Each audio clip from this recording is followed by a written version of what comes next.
¿Cómo le va? Siempre es un gusto encontrarle para compartir información económica y financiera de nuestros pueblos y más allá. Vamos a comenzar por nuestros títulos informativos. Colombia estuvo cerca del cambio, sin embargo finalmente se impuso la opción de derecha que representa el retorno del uribismo. Damos algunas luces económicas de lo que aspira la gente y lo que piensa hacer el nuevo presidente, a juzgar por todo lo que expresó durante su campaña. Analizamos. Nuestro expediente económico tiene que ver con los anuncios que hizo la Reserva Federal de Estados Unidos la semana pasada, a mitad de semana. Encarece el dinero por segunda vez este año. ¿Realmente lo hace porque la economía estadounidense está boyante? ¿Porque hay una expansión económica creciente? Ya lo vamos a ver.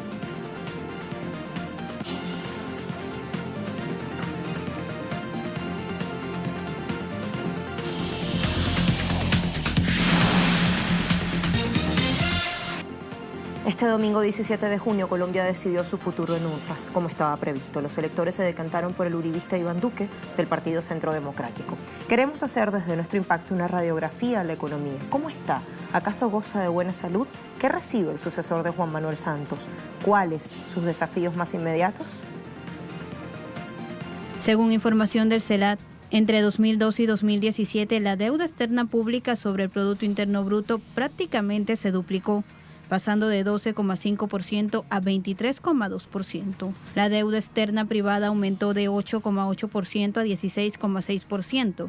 De esta manera, la deuda externa total sobre el Producto Interno Bruto se ubica en 40%, cuando 5 años atrás orillaba el 20%. En materia laboral, el 64% de los colombianos trabaja en la informalidad, el 18% bajo relaciones laborales ilegales, mientras que el 89% de los asalariados rurales carece de protección social. Además, el 47,1% de los trabajadores ganan menos del salario mínimo legal. El país figura además como el segundo más desigual de América Latina. Un informe presentado en la 62ª sesión del Comité de Pacto de los Derechos Económicos, Sociales y Culturales de las Naciones Unidas denuncia que de las 43 millones de personas en el país, 22 millones sobreviven en condiciones de pobreza. Y como joya de la corona, con la entrada en vigor el 15 de mayo de 2012 del Tratado de Libre Comercio con Estados Unidos, se ha acelerado la fuga de capitales, la destrucción ambiental, aumentó la privatización de servicios esenciales como la educación, agua, electricidad y salud, y se redujo la producción alimentaria con la entrada de mercancías subsidiadas procedentes de Estados Unidos.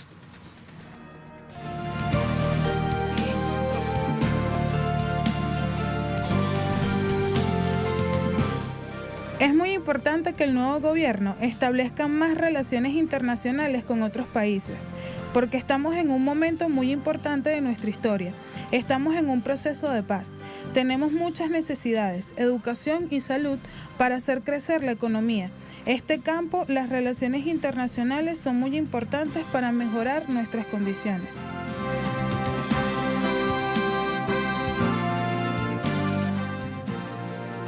Lo anterior hace parte de las aspiraciones colectivas, pero en su plan de gobierno, Duque ha propuesto fórmulas muy alejadas de esas demandas sociales. Vamos a revisar también.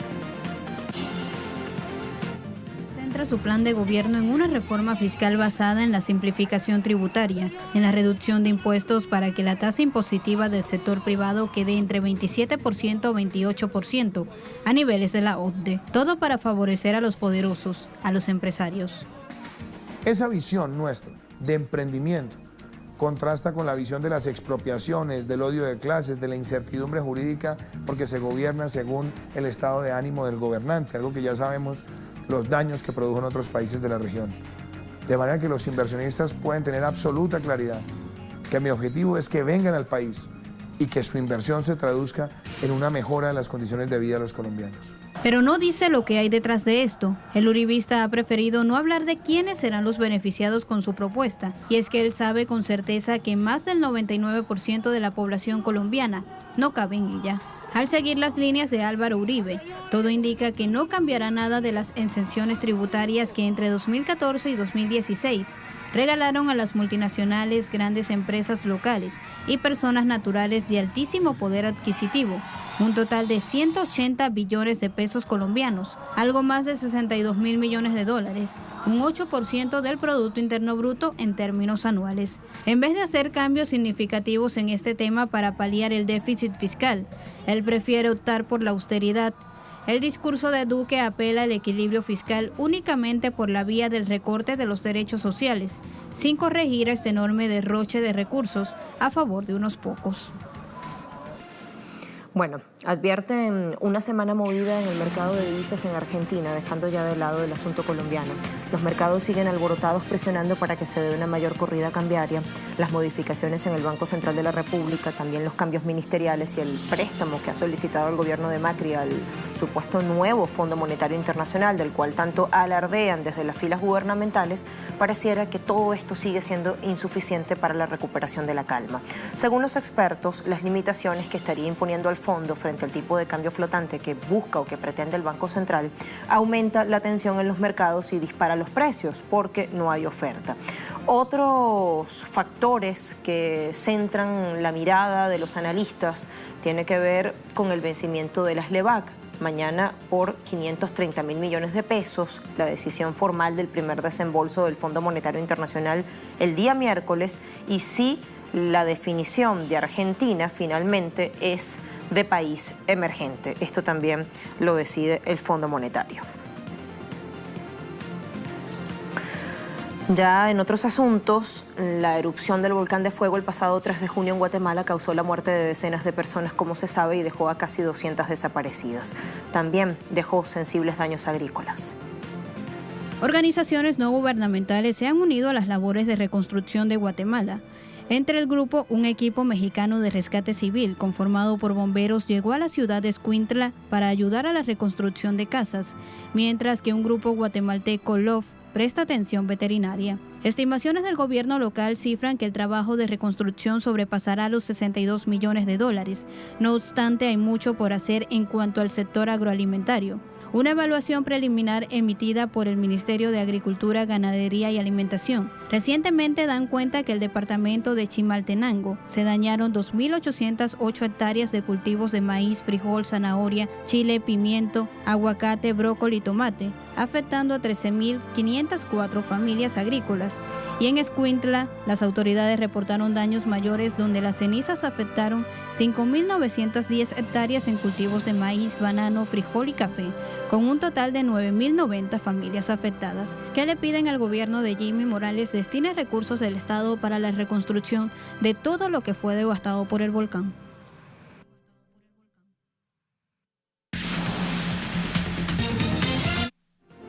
No todo es fútbol en Rusia. Junto a Arabia Saudita, las autoridades de la nación euroasiática están abogando por una prórroga indefinida del acuerdo OPEC+. En declaraciones a la prensa emitidas por el ministro de Energía de la Federación Rusa, Alexander Novak, especificó que durante la visita del príncipe heredero de Arabia Saudita a Moscú, al margen de la Copa del Mundo, ambos acordaron promover la extensión indefinida del acuerdo OPEC+, durante la reunión en Viena prevista para la próxima semana, y en la cual también se espera revisar las cuotas de reducción de la producción petrolera. Recuerde que cada país firmante de este pacto para elevar los precios internacionales del petróleo tiene una cuota específica de acuerdo a sus niveles de producción.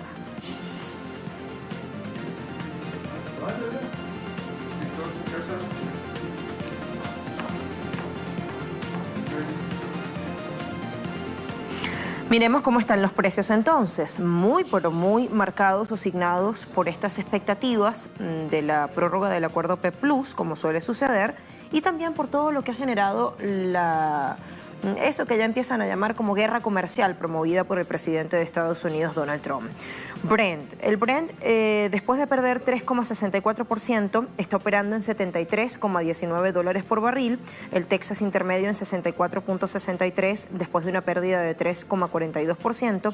Y la cesta PDVSA, es decir, la cesta venezolana, promedió al cierre de la semana pasada, recuerde que la actualización se hace semanal, en 417,23 yuanes. Hubo tuvo una escalada muy leve de 0,69 yuanes por barril. Bueno, vayamos a una pausa y a la vuelta me voy preparando de una vez para nuestro expediente económico. Vamos a analizar una decisión que tomó la Reserva Federal de Estados Unidos la semana pasada y que nos sorprende. Estaba estipulado en la hoja de ruta, ya lo vamos a ver.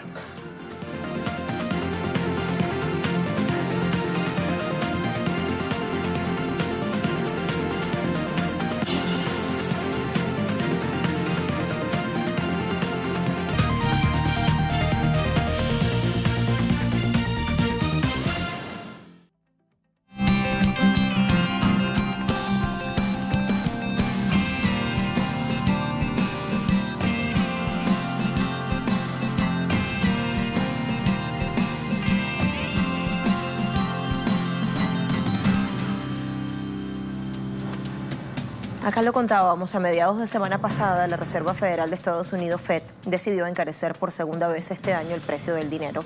Y oíamos a su presidente, Jerome Powell, decir que esto es producto del buen rumbo que ha tomado la economía nacional. Hablaba de expansión económica continua y de un sólido crecimiento del empleo. Pongamos esto en contexto y luego añadimos otros detalles. El año pasado, la Reserva Federal estadounidense anunció una subida de los tipos de interés a mediados de diciembre que los dejó entre el 1,25% y el 1,50%. Esa fue la última decisión importante de Janet Yellen como presidenta de la institución. De este modo, la Fed cerró el año endureciendo un poco más su política monetaria, tal como lo viene haciendo desde 2015. En febrero pasado asumió sus funciones Jerome Powell, quien hace pocos días, tras la decisión unánime de la Fed, anunció un nuevo alza de los tipos. Este movimiento de la Fed deja las tasas entre el 1,75% y el 2%, tratándose así del segundo incremento del año y el segundo también de Jerome Powell en los 4 meses que lleva de presidente. El incremento, según indica la institución, responde a las condiciones del mercado laboral y la inflación. El análisis que hace la Fed de la economía es bastante optimista y asegura que los riesgos están equilibrados. El paro lo baja al 3,6%, 2 décimas menos que el actual. Proyecta un crecimiento del 2,8% este año y del 2,4% el que viene. Respecto a la inflación, el Banco Central prevé una aceleración a 2,1% este año, contra 1,9% estimada en marzo. La inflación debería mantenerse en ese nivel en 2019. La ventana para la próxima subida se abre en septiembre y la siguiente en diciembre, y se prevé otras 3 alzas en 2019. La tasa de política monetaria de corto plazo de la Fed, una referencia para el costo de endeudamiento, ahora es más o menos igual a la tasa de inflación, un cambio significativo en los esfuerzos del Banco Central de Estados Unidos para devolver la política monetaria a un nivel normal. Bueno, la Fed habla de un mercado laboral favorable, como escuchábamos. Se refiere a pleno empleo, pero ojo, que esto no necesariamente es una buena noticia y no significa que la desocupación haya sido superada por completo. Pleno empleo suena como lo mejor que le puede ocurrir a un país, pero cuando los economistas hablan de que Estados Unidos está a punto de llegar o que ya llegó al pleno empleo, no quieren decir que todos tienen trabajo. Más bien se refieren a que el desempleo ha llegado al nivel más bajo posible antes de provocar inflación. Es por eso que no existe un número mágico para decir, este es el pleno empleo, sino que se trata de una proyección que va cambiando según las circunstancias.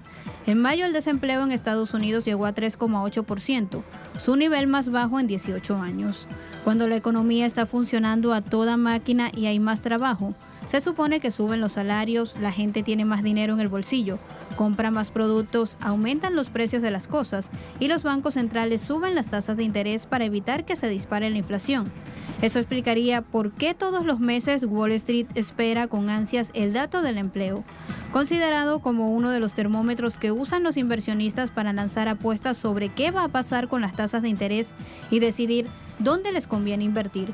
Pero la única verdad es que muchos de los trabajadores tienen empleos temporales de alta rotación y sin protección social, como es el caso de una persona que conduce un vehículo en Uber, por ejemplo. Según el informe del relator especial de Naciones Unidas para la Pobreza Extrema y los Derechos Humanos, Philip Alston, las políticas del último año parecen pensadas a propósito para castigar a quienes no están empleados. Alston ha dicho también que la proporción de hogares que a la vez que perciben ingresos necesitan asistencia nutricional pasó del 19,6% en 1989 al 31,8% en 2015. Entonces, ¿realmente quién gana con el alza de los tipos de interés? El asunto es que todas las decisiones económicas que se toman en Estados Unidos tienen su repercusión en el resto del mundo. Una subida de tipos supone un encarecimiento del dinero, tanto para particulares como para empresas. Los créditos se encarecen cuando suben los tipos de interés y a la inversa cuando bajan. Por lo tanto, esta medida tiene un impacto directo en las hipotecas, que es el tipo de préstamo que más solicitan los ciudadanos. Igualmente provoca una ralentización del consumo, sobre todo el ligado a intereses, pues estos son más altos. Y según indican desde el CELAT, hay 4 escenarios que podrían suscitarse en las economías latinoamericanas con estos aumentos de los tipos de interés por parte de la Reserva Federal estadounidense. Uno de ellos es el impulso a la baja del precio de las materias primas. En los últimos años, la combinación de la desregularización financiera con la creación de nuevos instrumentos financieros dotaron al mercado de materias primas de un componente especulativo. Cuando la tasa de Estados Unidos se incrementa, aumenta el atractivo de otro tipo de instrumentos financieros, por lo que se reduce la demanda de materias primas, reduciendo así su precio. Incremento del costo de endeudamiento soberano, dado que la tasa de interés se calcula a partir de la suma entre la tasa de interés de Estados Unidos, que se supone libre de riesgo, y el riesgo del país en cuestión.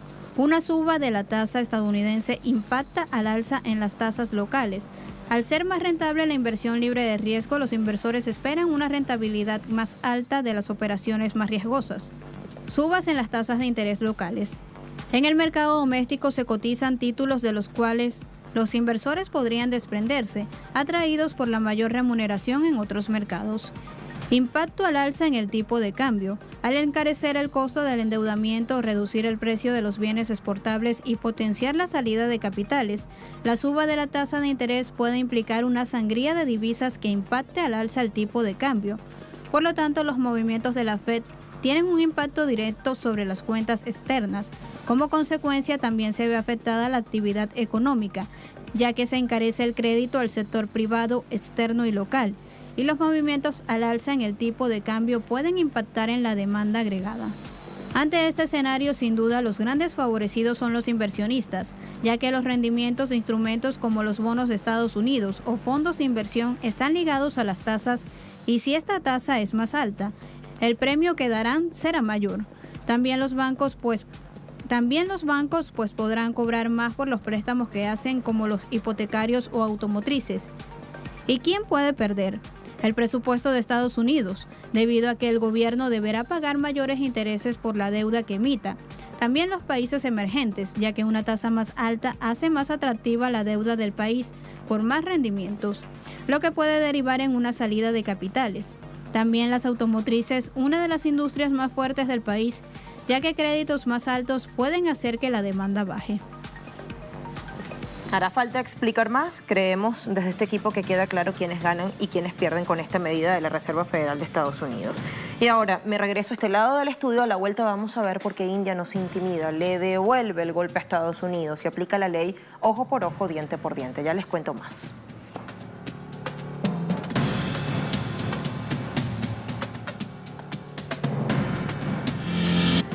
Decíamos, India no se intimida y aplica la ley ojo por ojo, diente por diente. Bueno, ha dicho que impondrá un aumento de los impuestos a productos estadounidenses en represalia a los aranceles de Trump al acero y al aluminio, es decir, devuelve el golpe en la guerra comercial.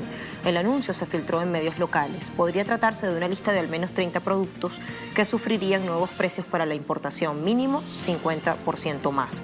Incluidas en esa lista motocicletas, algunos productos de hierro y acero, ácido bórico y lentejas.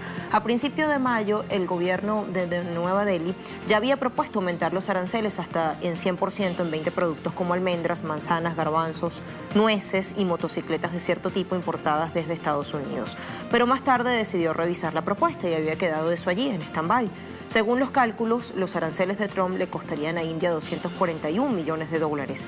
India espera entonces igualar las cuentas y decir, estamos a mano. La crisis italiana no es solo política, se combinan pobreza con bajo crecimiento. Informe de la OCDE, de la Organización para la Cooperación y Desarrollo Económicos, llamado Un elevador social roto, cómo promover la movilidad social, revela que los pobres están condenados a seguir siéndolo por 5 generaciones más o tendrán que pasar unos 180 años para que un descendiente de una familia pobre italiana pueda llegar a percibir el ingreso promedio del país. Agrega este estudio que 40% de los hijos de trabajadores manuales harán igual trabajo al de sus padres, 31% recibirá ingresos tan bajos como los de sus progenitores y 71% de las familias está preocupada actualmente porque cree que sus descendientes no podrán igualar su estatus o condición socioeconómica, que todo irá a peor.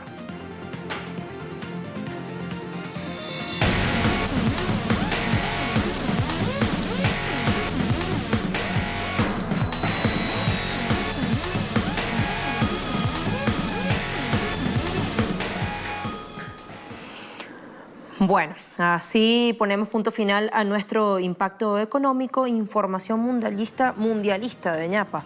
Vamos a ver.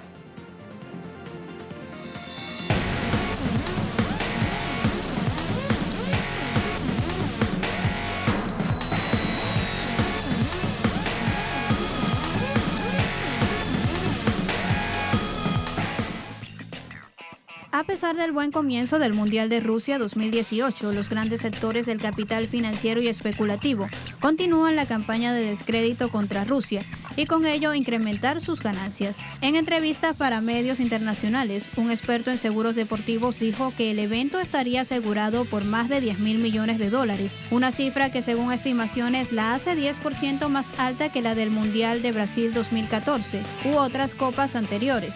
Dados los riesgos de un eventual ataque terrorista en medio de la incursión de Rusia con el autodenominado Estado Islámico en Siria y daños por parte de las llamadas barras bravas. Excusas que le caen como anillo al dedo a las aseguradoras que ven como al margen de los goles. Propietarios de estados, hoteles, catering, cadenas de televisión y clubs han incrementado la compra de pólizas por miles de millones de dólares. Sin embargo, el éxito de los Juegos Olímpicos de Sochi y la fuerte competencia entre las aseguradoras ha limitado el aumento de las primas que a toda costa buscan subir sus ganancias y tratar de empañar la imagen rusa y su rol en el conflicto sirio.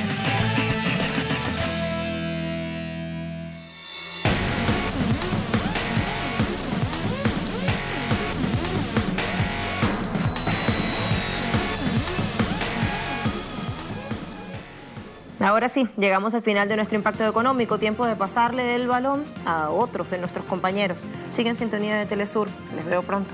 Chao.